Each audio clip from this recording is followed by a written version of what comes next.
Hello, everyone, and welcome to the Lady Sale podcast. And if you're wondering why you're only seeing like the tip of my nose and my eyes, it's because I do not have lovely hair today. I had to run out, and I do not want you guys to see my horrible hair, but I think I have cute eyes. So eyes it is. Ha ha ha ha. Beautiful eyes. See, beautiful eyes. Anyway, and I don't have any makeup. So maybe not as beautiful as they normally are because they have actual bags. I don't know why I pointed them out. Like, you guys probably didn't even see them until I was like, bags. You see them right there? They're carrying luggage at this point. Anyway, I will know now. Whoa, I remember to introduce myself. Good job to me. Good job to me. And I'm going to move on because I have nothing interesting and or funny to say. Because, I mean, once you have a bad hair day, that's over. It's just done. There's nothing funny to say about your day. It's a bad hair day. Anyway, I wrote books. And occasionally, I was intelligent. On occasion, only on the page. And only for like 75 pages at a time. I think that's about as most intelligence I can do. Anyway, they are. And I thought to voice with that, and I thought being grown up was easy. If only I remember more in verse foreign web. Wow. Y'all like whole new book? Really? No. Foreign Coffee, Widow's Web, and Widow's Debt. You can get those books wherever audiobooks are sold. And you can find out the rest of our 17 books at www.andithoughladies.com. And yeah, since I'm half a face today with horrible hair and just two eyes with nice, expertly done eyebrow arches, I'm going for the car salesman thing. It's www.andithoughladies.com because that bit had to be added because, eyes cannot be funny. Yeah, my eyes better not be funny to y'all. They better not be funny. They're beautiful. They can't be funny and beautiful. But you're not here to hear about me or just stare at my eyes all day. You're here to hear about our wonderful guest. Wonderful guest, would you like to introduce yourself? Okay, I'll take the title Wonderful Guest. My name is Winsome Sinclair, and I am really glad to be here with you ladies today. Okay. So if you guys are like now wondering why I asked her to be interviewed, I still wanted to say it. I so want to say it, but I don't want to admit it. But you did the casting for Belly? Yes, ma'am. How did you find the beautiful black lady? I never saw the movie. I just heard. I just heard that there was a beautiful black lady in there with baby oil. How the heck did you find her? First of all, and then secondly, what does a casting director do? Obviously.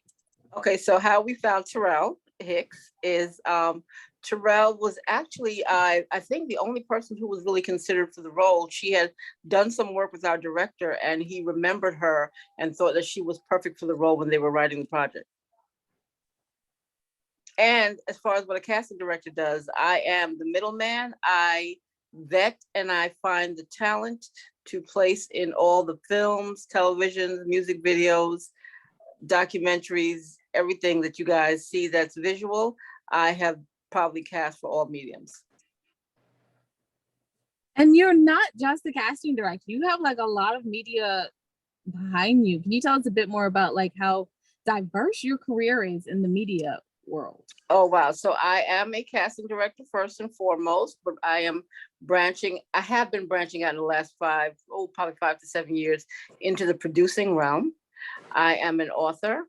I am a motivational speaker. And I think that's it. I hope. I'm the worst with my own resume. And I'm a consultant. Oh, you consult? Mm-hmm. Can you consult on how to make me better, my eyes better for film? Oh, your eyes are beautiful. They're beautiful. Oh, you have to say that to the person that's interviewing you. Y'all have eyes, you can see. So I have to ask my silly question that I ask everyone. I absolutely have to ask because it is my dream to one day be on set and have crafty. So I have to ask, best craft services. Oh, wow. So most of my career has been in New York. So I've had good and bad here. Good and bad craft service, really good craft service here. But I think probably some of the best craft service in terms of presentation was when I was in LA. So I am stuck with Los Angeles. I was trying, I'm not gonna lie. All my fans know that I have been interviewing people for years now trying to get someone to let me come on set to eat craft services. Oh, wow. It has been a lifetime goal of mine since I was 12 years old. Wow, that's your bucket list on your bucket list. Okay, got it. It's the last thing. I have everything else done. Okay, well, I'll keep that in mind when we start rolling again. If you're in our part of the country, come over for lunch. And it'll finally be done. And then everyone's like, you got to get a new bucket list or you have to die. And I don't think that's either. I think I should put living on my bucket list from then on. Exactly. And to be continued. There you go. Yes, to be continued. Oh, wait. I had another question besides crafty. And I'm sorry. I just got so caught up in the idea of the food. So Los Angeles has the best one. So I'll be out there, man. I'm going to try to beg my friends now. See if I can get on that one. So what is it like? Okay. What do you like for an actor to do when they come in for an in-person interview and when they come in for a self-tape? Not in, or when they send in a self-tape. Okay, so for in-person, which I still miss, I think it's the best way to do it. For in-person, I want the actor to clearly know their lines, do their research on the character, have questions ready, because there's got to be questions, especially if all you got were the sides and you didn't get the entire script. And even if you got the entire script, you still may have questions. But what my goal is for all actors at all times, especially in the audition room, is come in and own the room. Meaning seize the moment that you have the undivided attention of some decision makers and do whatever you need to do in preparation and while in the room to knock the ball out of the park. That's amazing. This is why I'm not an actor and I'm writing. Because I get to practice knocking the ball out of the park over and over and over and over again. Mm-hmm. Yes. Okay, so next to the last question. What kind of collaborations do you have to do in order to like get the person that you specifically want into a movie? Oh, wow. So it varies on the person's career. Because sometimes we just make a person a straight offer and we go back and forth with their agent or their manager as to whether it suits them. We fine tune it, we tweak it depending on what production gives me my parameters are. But sometimes sometimes depending on their career and the status in their career, sometimes you're offering them something more than just a acting role. You know, you have them come aboard as an associate producer or a co-producer because their name lends power to the project and it will attract a better, talent and help with distribution and all those things. So if we know that you're a high marquee talent, there may be something else in your offer other than a paycheck and a role. Oh, nice to know. So if I'm ever a high marquee talent, I want more craft services, but absolutely. Yeah, there you can go. Have your rider fulfilled. Exactly. Oh my God, it's so fun. Never mind. That's a story for another time, and that's a narcissist story about me, and we're here for you. So you recently moved from the capital of I feel like the capital of filmmaking back to the old stomping ground. What does it feel like to be back home? New York will always be home. I mean, Atlanta was a great decision for the time, and Atlanta was a great run. It really was. I learned a lot. I made a lot of great connections. I started my producing career down there. So it was good for me and beneficial for me in many, many ways. But, there's certain things that you can't take away from the industry yet. And still that, as someone put it once, a lot or most of the work is being done in Atlanta, but all the decisions are still being made in California and New York. Yeah. Okay, that's the last question. What's coming up for you next?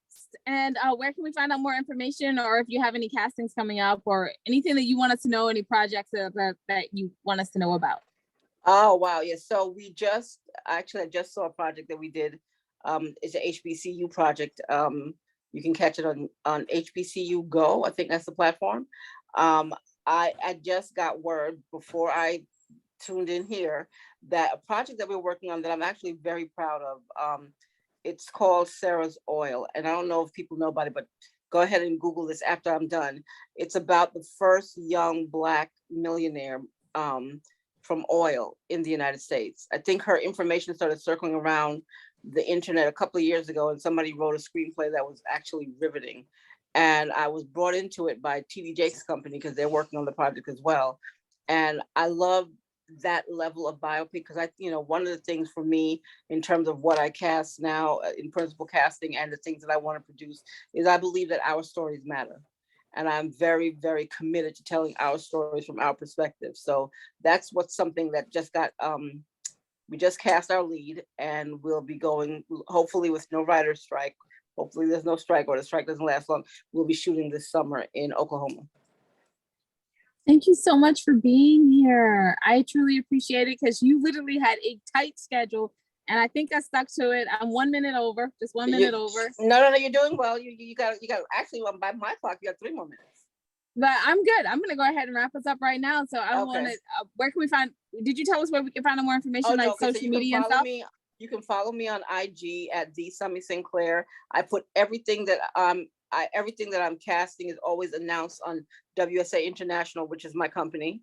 And I'm always putting, if you follow me on social media, whether it be Facebook, Twitter, or mainly IG, I'm always announcing what we're doing. We have a couple of projects that we're lined up to produce this year, and I'll be announcing those as we move forward in casting. And whenever anything that anything we have done premieres, I always announce it as well, so you can take part and watch it and enjoy it, hopefully.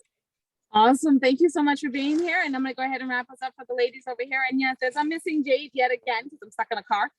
But you can find out everything that your ladies are doing at www.andithoughladies.com. And while you're there, take a moment and go down to the middle of the page, and you can see the charities that we proudly support. We ask that you take time out and give them a little help too. Remember, it's not just monetary. It can be information or just volunteering. Remember that wisdom is all around you if you're open to finding it and accepting it. So peace and love, you guys, from Winona and the Missing Jade. Oh yeah. Thank you for having me.